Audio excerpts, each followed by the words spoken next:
indhaha isku qabta lagama yaabo inaad qabto. maxaa kugu kalifay mar aniga inaad doorato marna asaga aad doorato? haa inoo sheeg maxaa kugu kalifay? sababtii ugu kaliftay miyaa rabtaa inaa ogaataan? haa indhaha isku qabta sidaa u ogaataan xaqiiqada. okay lagama yaabo inaad qabto.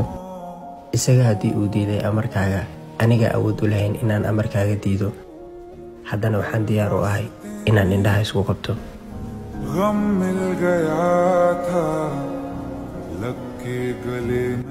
indhaha kala fur.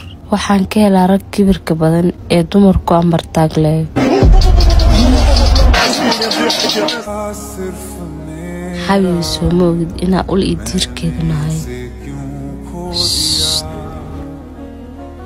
xabiibti hadallada sidaan u macaan daanyeerka agtiisa ay u dhehi.